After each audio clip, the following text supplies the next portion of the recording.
if you use that same excuse as everyone else, you should run into your own fist because hopefully it will knock some sense into you. Driven Mofos, welcome back to another episode of The Underestimated Entrepreneur. Thanks for all those who have been watching a bunch of my YouTube content. I really do appreciate it, especially all of you who have subscribed to the YouTube channel.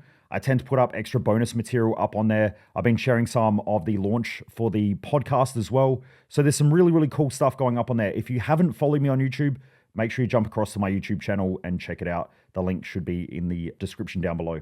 All right, anyway, let's get into it. So if you're somebody who uses this consistent excuse, you should smack yourself in the face, right? You should give yourself a bitch slap.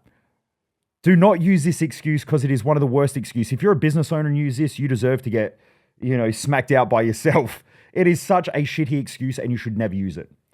And that is, actually, I'm going to say it this way. You know what? Too many people do it. And I hear this every week. But Mojo, people only buy on price. People want the cheapest product. People want the cheapest service. Go smack yourself in your own face. Bad way of thinking. People don't buy on price. They pay on the value that you deliver. Now, if you are shitty at sales, you don't know then how to communicate the value of the product or the service that you offer, which is the reason why people price shop. Because if you're comparing an apple to an apple, they're the same thing. If you can describe the juiciness of one apple and how it's more juicy, it tastes better, it's got extra flavor, it's grown in all organic soil in some luxurious place over the other side of the world. It's grown that the locals hand pick it.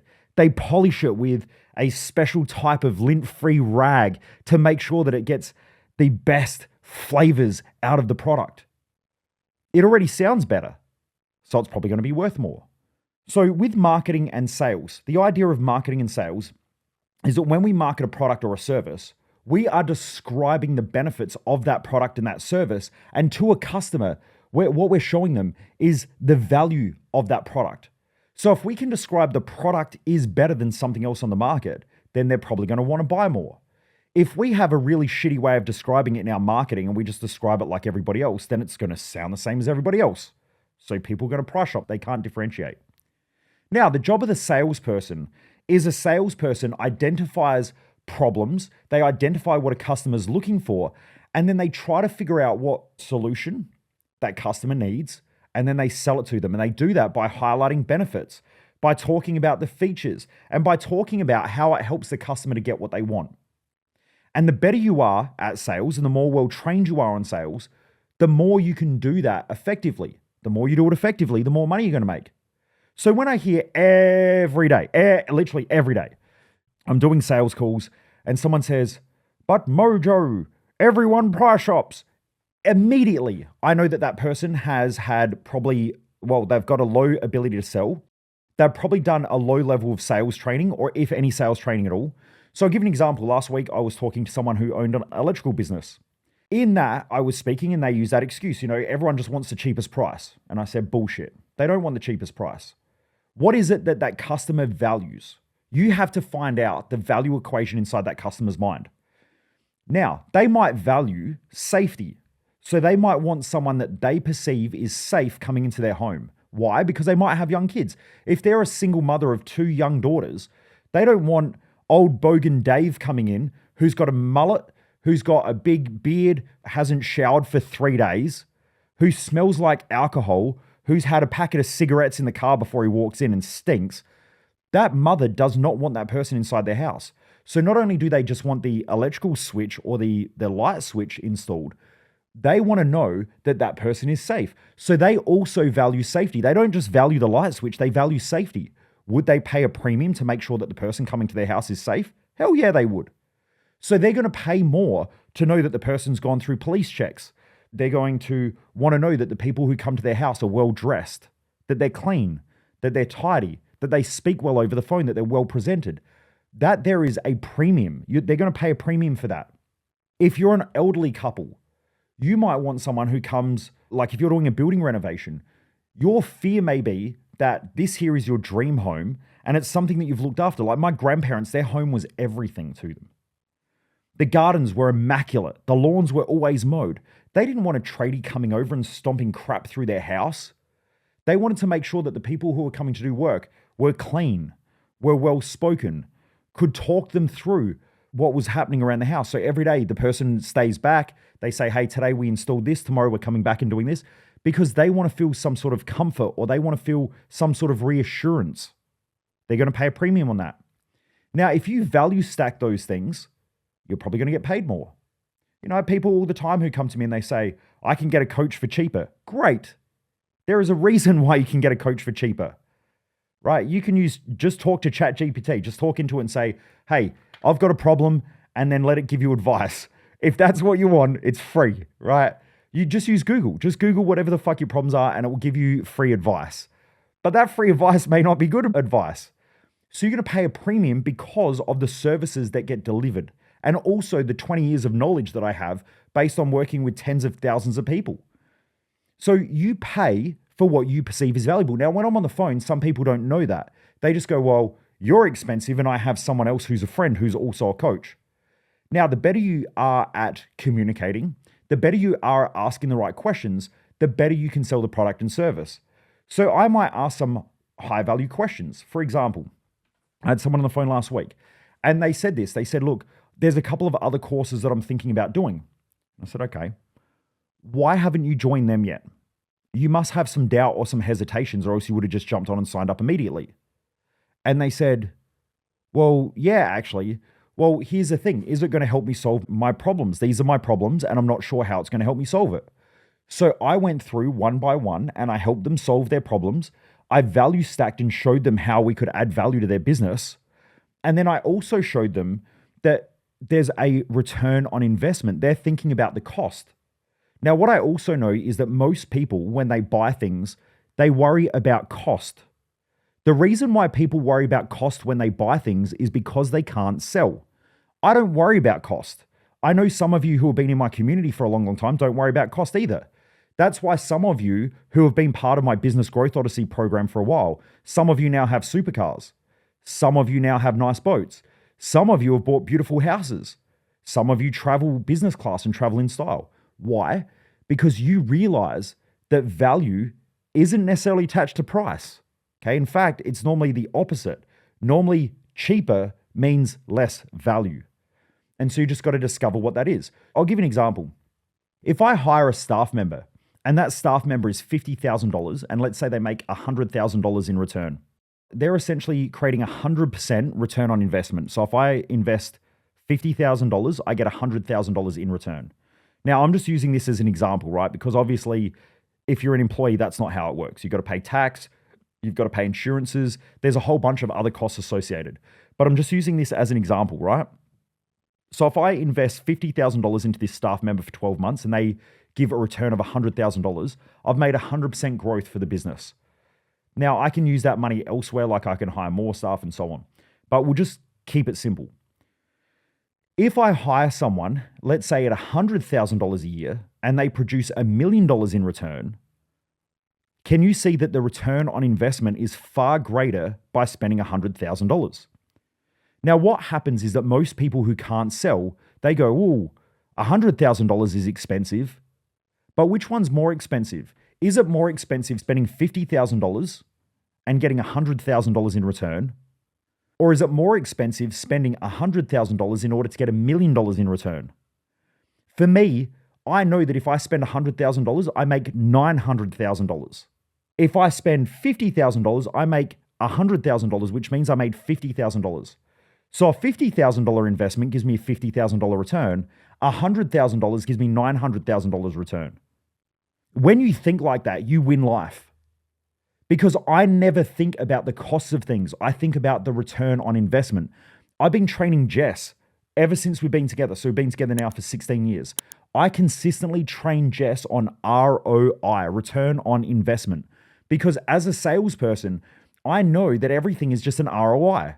If I want to go buy something, I just got to figure out how I can sell more shit. That's easy, right?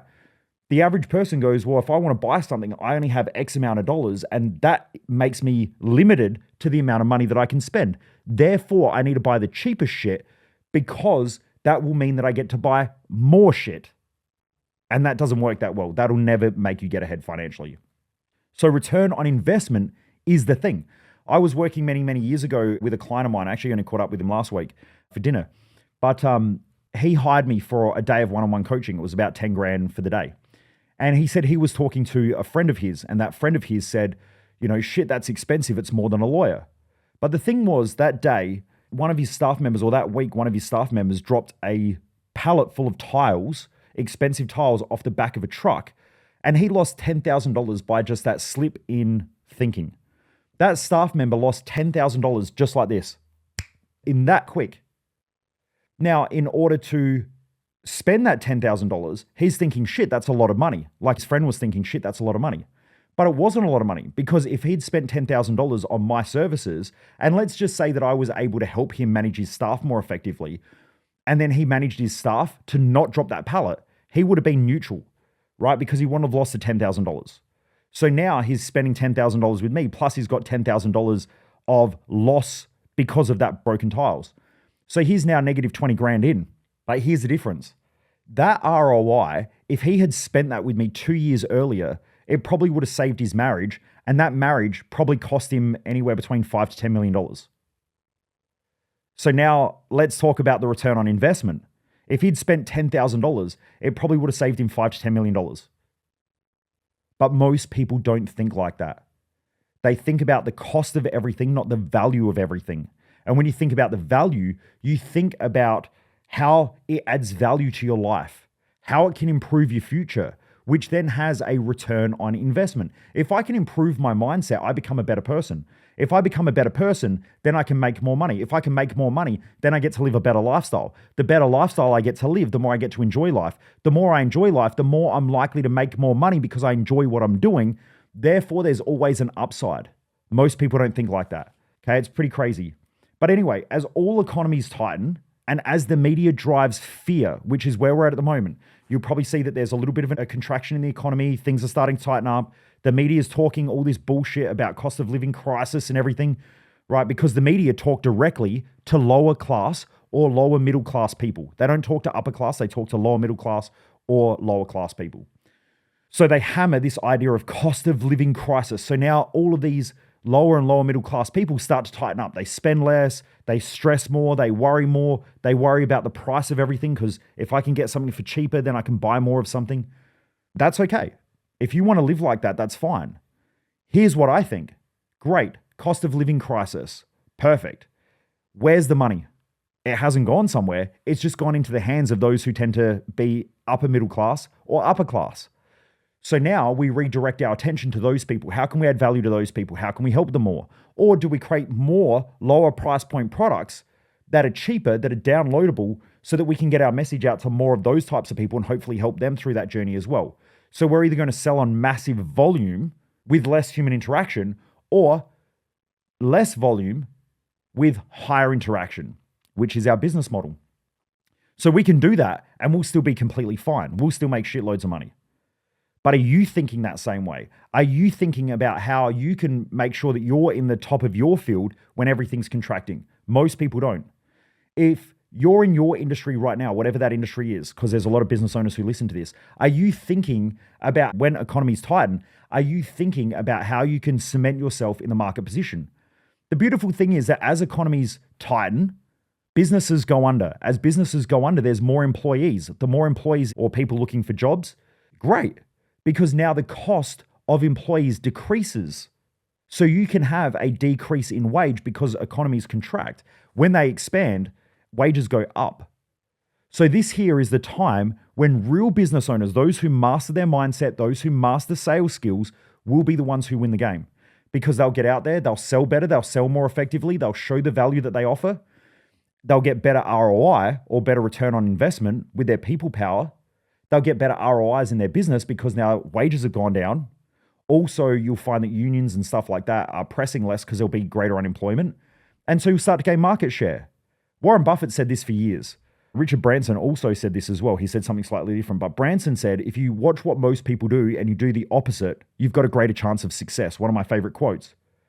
And Warren Buffett said, it's not until the tide goes out that you find out who's swimming naked.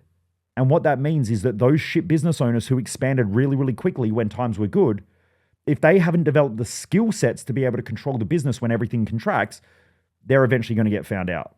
They're going to be the ones who get wiped out. Those who have developed great business skills, great business etiquette, and great knowledge, and who also have the self-worth, the self-value, know how to sell, know how to market well, they will go into the marketplace and they will just mop everything up.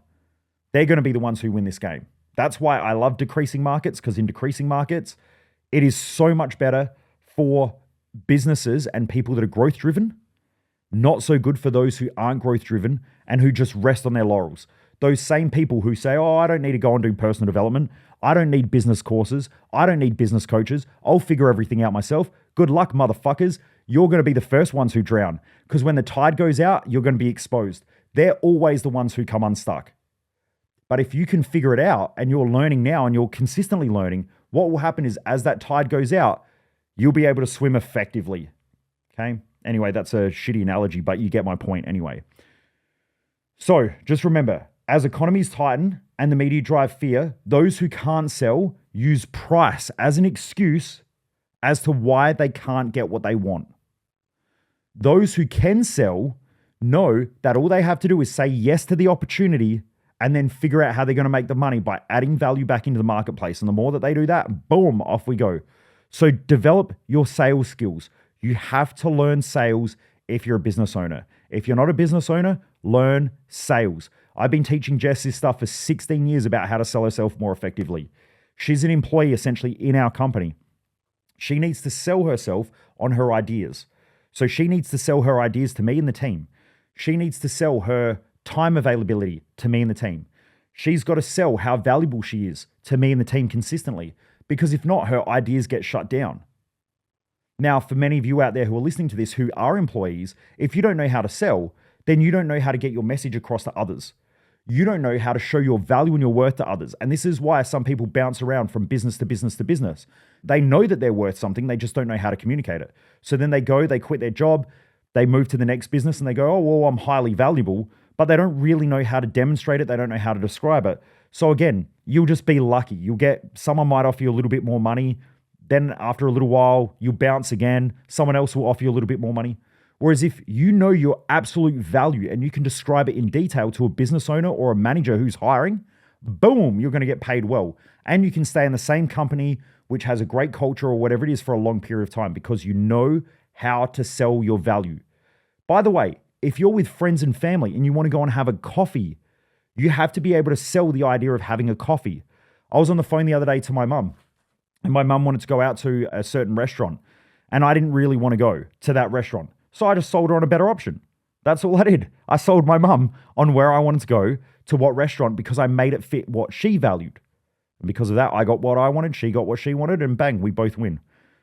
That's why sales is so important in business and in life. And if you cannot sell, you will get left behind. Driven Mofos, keep kicking ass. I'll see you on the next episode. Thank you to all those of you who have been rating and reviewing this podcast. I really do appreciate it. It only takes 2 seconds to rate and review this podcast on whatever podcasting app that you're on. So thank you for those who are clicking. You'll see little stars. Click on those stars. Give us a star rating. I do appreciate it. My team appreciate it also. So thank you. Anyway, I'll see you on the next episode. Keep kicking ass. Keep thriving. Most people waste their life, and I just don't want you to be one of them.